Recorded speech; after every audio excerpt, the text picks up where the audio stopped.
भारतीय संविधान बाबा साहब डॉक्टर अम्बेडकर ने एक लंबे विचार मंथन के बाद तैयार करके देश को दिया था। यह भारतीय संविधान दुनिया का एक अनूठा और ऐतिहासिक संविधान है। यही नहीं, इस देश के 140 करोड़ लोगों के मान सम्मान की प्रतिष्ठा करते हुए उनके हक हकूक और अधिकार की रक्षा करने का भी काम करता है। साथियों, आप जानते हैं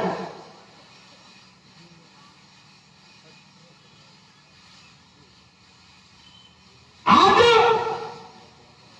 भारतीय संविधान ने सबको समान अवसर दिया है।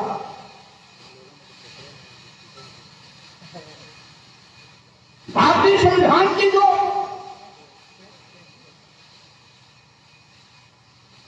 मुख्य आधार है, समाजवादी, पंथनिरपेक्ष, लोकतंत्रात्मक रास्ते पर चलते हुए इस देश के सभी लोगों के सम्मान सम्मान की रक्षा कर सबको समान अवसर प्रदान करने का, भाईचारे के माध्यम से सभी धर्म, वर्ग, जाति, पंथ, संप्रदाय को एक सूत्र में पिरोने का। और हमारी संस्कृति भी यही रही है, वसुधैव कुटुंबकम्, यानी पूरी धरती हमारा परिवार है। और इसी बात का संदेश दिया था तथागत बुद्ध ने। पूरी दुनिया में मानवता का किसी ने कोई संदेश दिया था तो महामानव तथागत बुद्ध थे। आज जब स्वामी प्रसाद मौर्य भारतीय संविधान के दायरे में रह के बात करते हैं, भारतीय संविधान के अनुच्छेद 51 के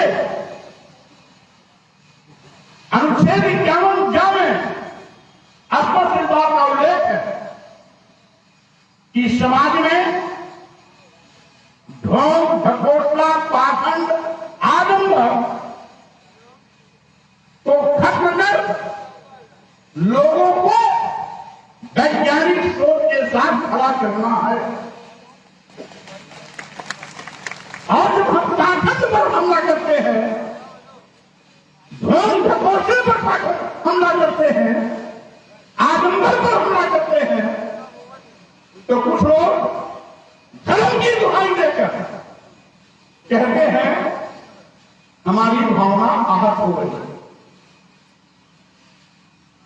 मैं कहना चाहता हूं, जब भारतीय संविधान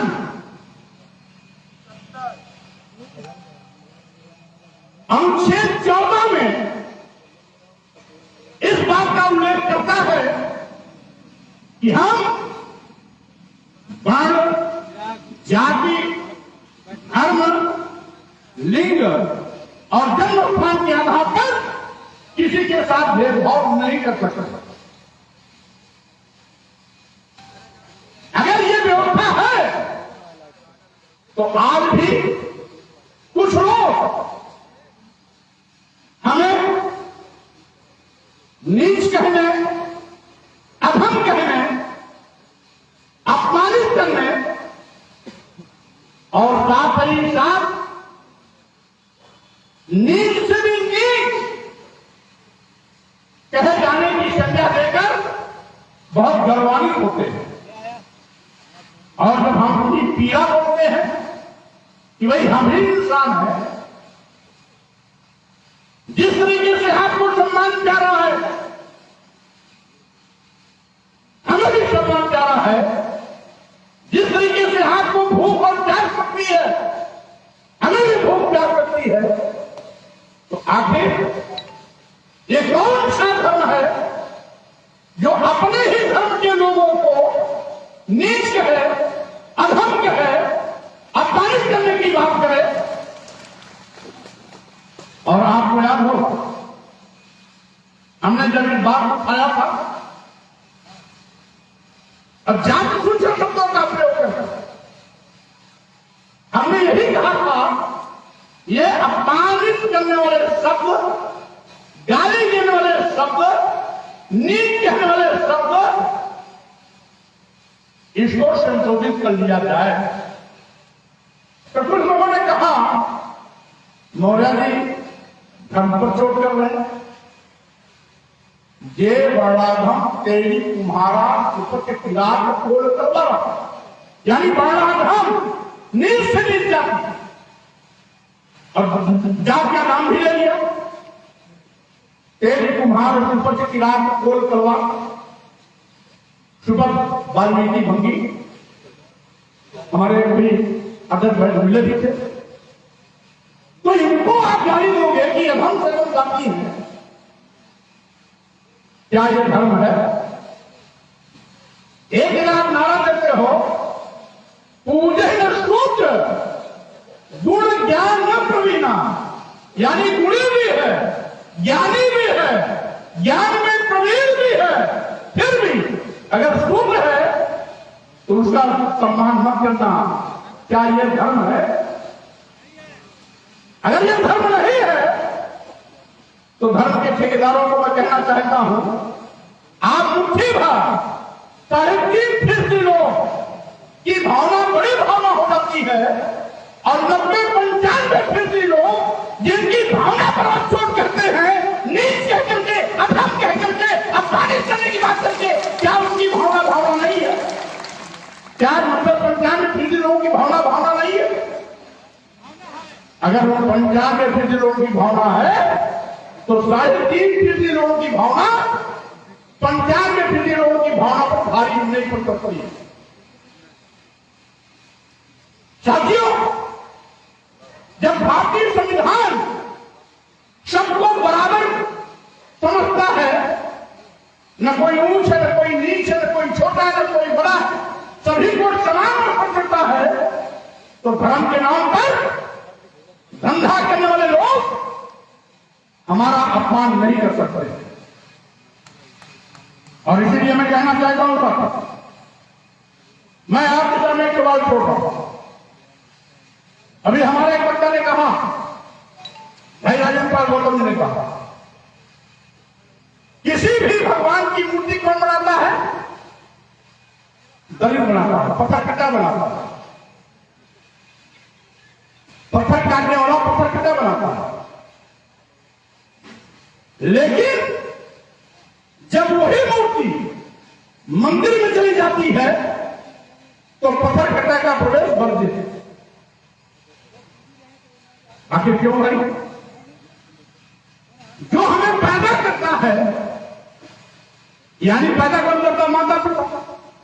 तो हमारे लिए सबसे बड़ा तो भगवान हुआ माता पिता, और हमें अपने माता पिता को बाहर कर दे तो बेटा तो नालायक हो जाएगा। तो ये क्या करते हैं? जो भगवान को बनाता है वो कारीगर पत्थर कटा हमारा दलित भाई, मंदिर में जाने के बाद उसको बाहर कर दिया जाता, नहीं प्रयोग नहीं करता। अब चलो भाई वो तो गरीब है, लेकिन ये इतने मूर्ख है कि धर्म के नाम पर हमारे देश के राष्ट्रपति द्रौपदी मुर्मू जी को भी दिल्ली के जगन्नाथ मंदिर में नहीं जाने दिया, बैरिकेडिंग के बाहर खड़ा कर दिया, और उन्हीं के अधीन सरकार का केंद्र का एक मंत्री जो ऊंची जात का था, उसको मंदिर में जाके गर्दी में पूजा करने की अनुमति मिलती है, और राष्ट्रपति जो देश का सर्वोच्च पराधीन है, क्योंकि आदिवासी समाज की महिला है, इसलिए उनको मंदिर में जाने से रोक दिया गया। क्या यह धर्म है? कहते हो वोट देने के लिए, कहते हो कि जब तो हिंदू है। अरे क्या हम जन्म से कहे हिंदू है? तुम तो हमको हिंदू वोट देने के मांगते हो। वोट देना है तो हिंदू, दलित भी हिंदू, वाल्मीकि भी हिंदू, चमार भी हिंदू, पारसी भी हिंदू, भैकार भी हिंदू, अहिल नदिया कुर्मी काशी चली तमोली भी हिंदू। वोट का समय निकल गया तो हमारी परछाई से आपको नफरत, हमको मंदिर में जाने को रोक देते हो, धर्म के नाम पर हमको गाली देते हो, धर्म के नाम पर हमें अपमान करने की बात करते हो। और साथियों, यही हाल महिलाओं का भी है। इस धर्म के ठेकेदारों ने पूरे देश की महिलाओं का अपमान किया। तुलसी बाबा के चौपाई, ढोल गंवार सूद पशु नारी, ढोल गंवार सूद पशु नारी, सकल तारमा के अचारी, यानी पीठ प्रदान किए जाने के पात्र बताया। जो घर की लक्ष्मी है, यंत्र नारी को पूजते रमनते जो का कहकर के जिस नारी देव को सम्मान दिया जाता है, ये धर्म के ठेकेदार जिससे पैदा होते हैं उस मां को भी सम्मान देने के तैयार नहीं। और मैं ये कहना चाहता हूं, भाई अगर भगवान है तो भगवान तो सबसे बड़ा है, भगवान तो सबसे बड़ा है ना। और जो सबको जीवन देता है, अगर भगवान है, गॉड है, ईश्वर है, अल्लाह, कोई भी नहीं, अगर सब सर्वोच्च शक्ति है और सबको जीवन देता है तो भगवान की प्राण प्रतिष्ठा क्यों? भगवान की प्राण प्रतिष्ठा क्यों? इसका मतलब प्राण प्रतिष्ठा करके साबित करना चाहते हो कि हम भगवान से भी बड़े हैं, हम भगवान से भी बड़े हैं। अयोध्या में जनवरी में भगवान राम की प्राण प्रतिष्ठा हो। अब यहां कोई भूल भुगतना नहीं क्या? भाई भगवान राम हजारों लाखों साल से पूजे जाते हैं, करोड़ों करोड़ों लोगों के आराध्य है, सभी उनको भगवान मानते हैं, करोड़ों चाहने वाले हैं। अब जो हजारों साल से पूजा जा रहा है उसकी प्राण प्रतिष्ठा की नौकरी क्यों? क्या आप भगवान राम से बड़े हो गए क्या? यह धर्म नहीं है,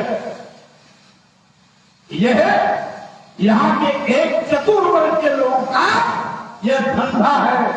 धर्म के नाम पर उनका धंधा चलता रहे तो किसी को भी धोखा दे सकते हैं। और ये जनवरी में होने लगा, सबसे ज्यादा दलित और पिछड़े ही पागल होकर भागते हैं ऐसे मामलों में। इसी में सावधान कर देना चाहता हूं। अभी देखा, मुझको 2 दर्जन लोगों ने अब तक धमकी दिया। किसी ने सर कलम करने का,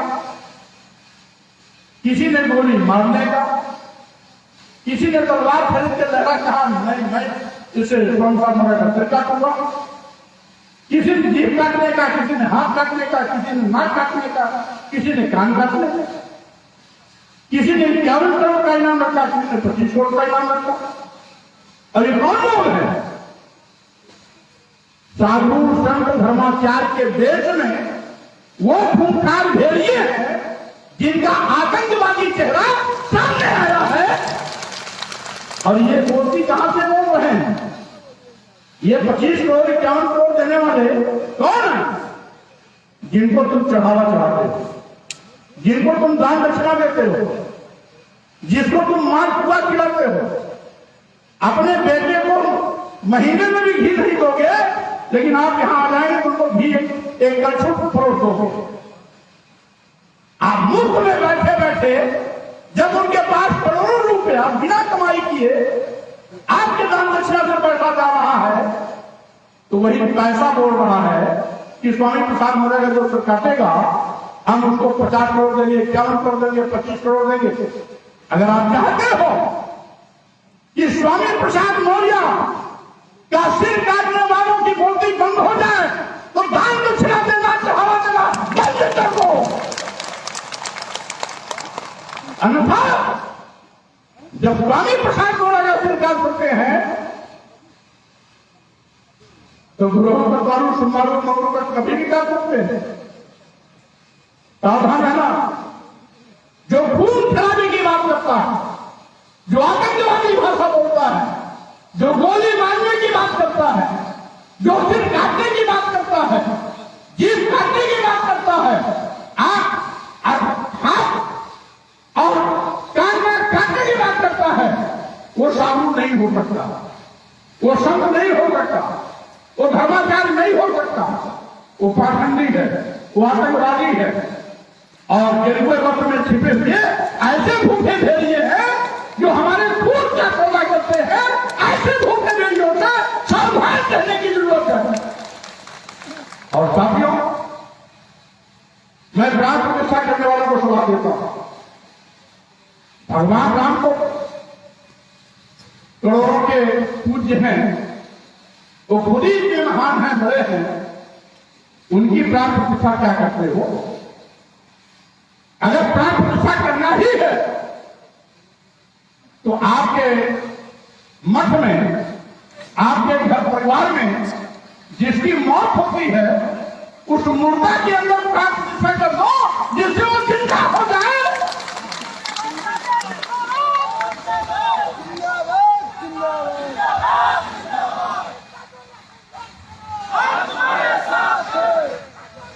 हमारे कहने का मतलब, अगर मुर्दा के अंदर प्राण प्रतिष्ठा करके, मुर्दा के अंदर प्राण प्रतिष्ठा करके उनको जिंदा कर देते हो, तब हम जानेंगे आप बहुत बड़े संत हैं, आप बहुत बड़े महारथी हैं, आपने विज्ञान को चुनौती दे दिया और आपने यमराज को हमेशा हमेशा के लिए उनका पर्यावरण बनवा के पुनारे कर दिया।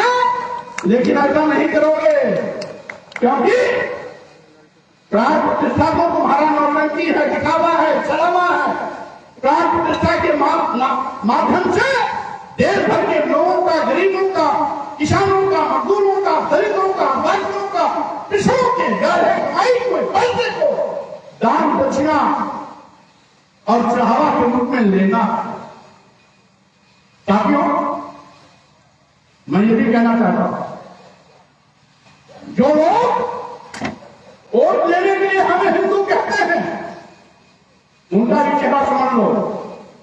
भारतीय संविधान के अनुच्छेद 15(4) और 16(4) में इस देश के अनुसूचित जाति और जनजाति को आरक्षण मिला हुआ है। अभी जब से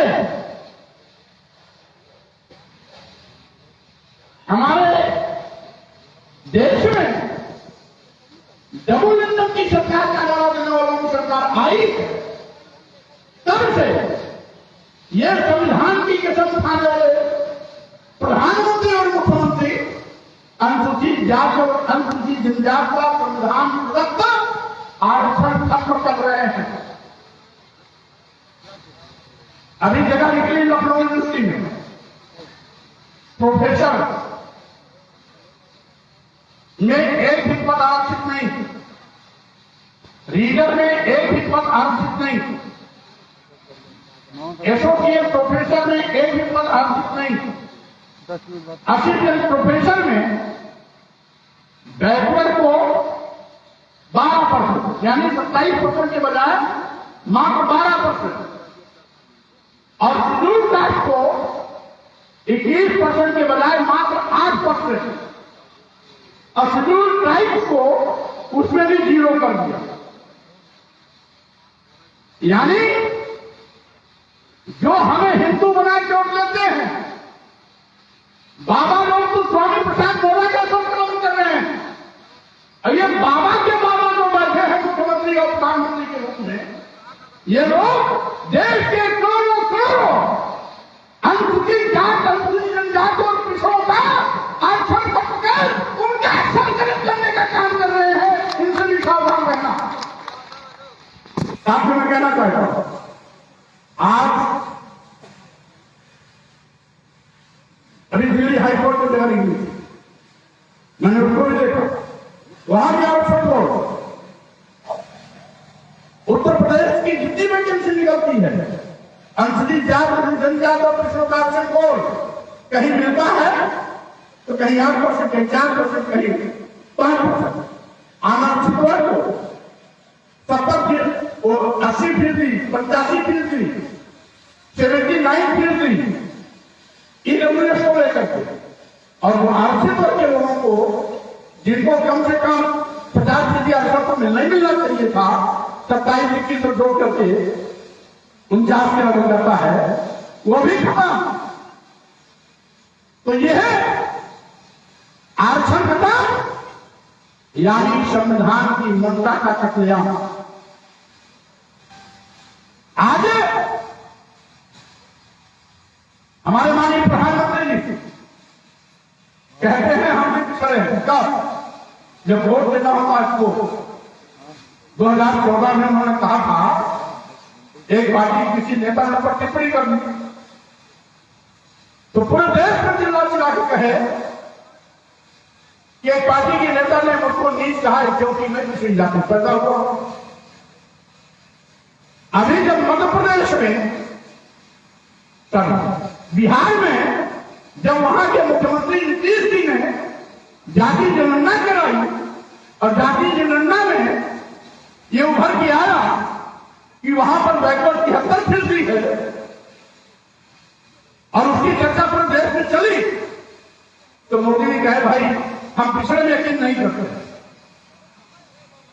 हम तो गरीब में यकीन करते। 14 में जब अपने ऊपर आई तो पिछड़े बन गए। आज जो पिछड़ों के हक की बात आती है तो कहते हैं हम पिछड़ों में यकीन नहीं करते, हम गरीब की बात करते हैं। मैं पूछना चाहता हूं माननीय प्रधानमंत्री जी, क्या अनुसूचित जात गरीब नहीं है क्या? क्या अनुसूचित जनजात गरीब नहीं है क्या? क्या पिछड़ी जात के लोग गरीब नहीं है क्या? क्या आपकी नजर में अदानी और अंबानी गरीब हैं? और इनका जो रियल फेस है मैं उसको भी आपके सामने रख रहा हूं। माननीय प्रधानमंत्री जी ने लिटरल एंट्री के नाम पर 340 आयोग बनाए बिना रिटर्न, बिना लिखित परीक्षा के। हमारे गांव के चाहे ऊंची जात को हो, चाहे हमारे दलित भाई हो, चाहे आदिवासी हो, चाहे पिछड़े हो, इनके लड़कों को आईएएस बनने के लिए कंपटीशन में बैठना पड़ता है, लिखित परीक्षा देना पड़ता है, लिखित न्यायालय इंटरव्यू में जाना पड़ता है। वहां कुछ नहीं, कोई लिखित परीक्षा नहीं। मोदी जी की कृपा पर 340 आईएएस बने, केवल इंटरव्यू के नाम, लिखित परीक्षा नहीं। 340 आईएएस में एक भी शेड्यूल कास्ट का व्यक्ति नहीं। 340 आईएएस में एक भी शेड्यूल कास्ट का व्यक्ति नहीं। 340 आईएएस में एक भी पिछड़ी जात का व्यक्ति नहीं। यह है अंधा बाटे रेवड़ी अपन अपन का दे। यह है गठबंधन की सरकार अपने सारे चहेतों को मनमाने तरीके से आईएएस बना रहे हैं और कहते हैं हमें फिक्र है पूरे देश के गरीबों। गरीब नहीं, इसमें बड़े बड़े धंधा सेठों के घर के बच्चे हैं, बड़े बड़े राजनेताओं के घर के बेटे हैं जो भाजपा में हैं। भारतीय संविधान कानून कहां गया?